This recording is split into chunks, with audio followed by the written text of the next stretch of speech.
While they were worshipping the Lord and fasting, the Holy Spirit said, "Set apart for me Barnabas and Saul for the work to which I have called them."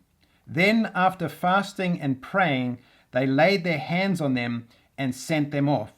So here, these men that are part of the church of Antioch, they are prophets, they are teachers, they're gathering together and they're spending a time in prayer and in fasting.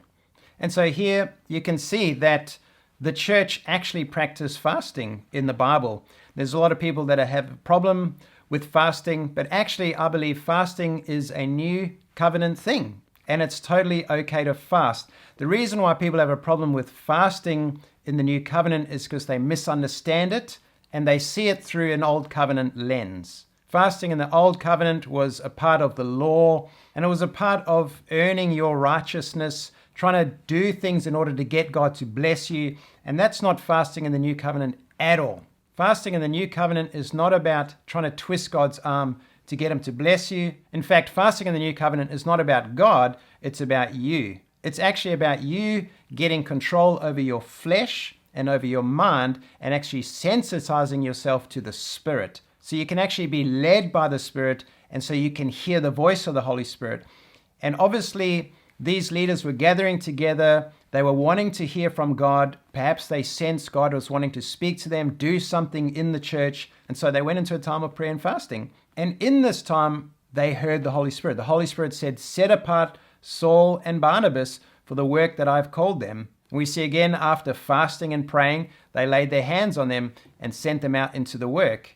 And so there's nothing wrong with fasting. You see, when Paul first got saved, he spent the first 3 days fasting and praying. And I believe that is very likely when Jesus was encountering him and giving him the gospel. We see Jesus, just after he'd been filled with the Spirit, he went into the wilderness for 40 days and 40 nights, and he was fasting and he was praying. Sure, that's not technically in the new covenant, but we actually see Jesus was fasting and praying. Now, he wasn't trying to twist God's arm to get some special kind of blessing. He was out in the wilderness being led by the Spirit, and he was getting into the Spirit.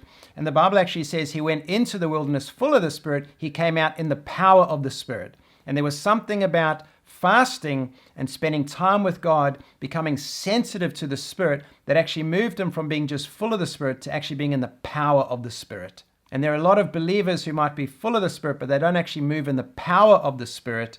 And fasting really is just something that causes us to become more sensitive to the Spirit so that the Spirit can flow through us more powerfully. Fasting is about us denying our flesh, saying, you know what? No, we're not going to eat. My flesh isn't in control.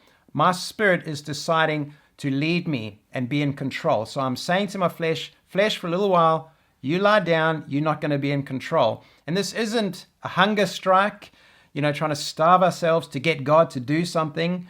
This is about us getting victory over our flesh, because we live in a natural world, physical world, and there's so many loud voices, so many loud noises.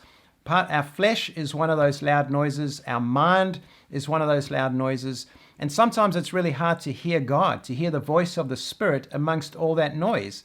And so sometimes you need a period of time where you can get the noise to calm down, to quieten down, so that you can hear your spirit. And so we're supposed to be led by the Spirit, not by our flesh. Our stomach is not supposed to be in control.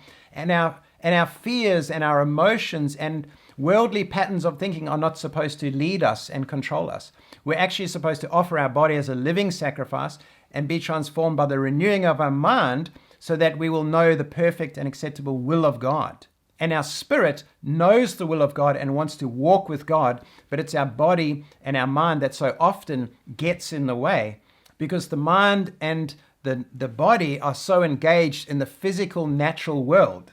And so those things become the loudest noises in our life, and our spirit is in there struggling to hear God. And so we need to have time where we can subdue the body and the mind and be still and quiet for a while so that our spirit can begin to rise up. And so often what happens is that our body and our mind are in ascendancy and control, and our spirit is not in control and can't lead us. So we actually need our mind and our body to go down so that our spirit can rise up in ascendancy and actually lead us and follow after the Holy Spirit. And so that really is what fasting is all about.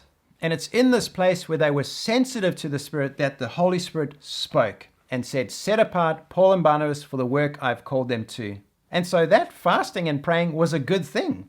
It caused them to be able to hear the Holy Spirit very clearly. Now, you can hear the Holy Spirit without praying and fasting, but there is something about praying and fasting that actually sensitizes you to the Spirit and enables you to hear the Spirit very clearly. And then it says, even after hearing the Holy Spirit, they spent time fasting and praying, and then they laid hands on them. So perhaps they wanted a double confirmation to make sure they have heard clearly. Perhaps they were getting further instruction. We don't know. And so they lay hands on Barnabas and Saul, and they send them out into the work that the Holy Spirit is calling them to do. And this is a very exciting work.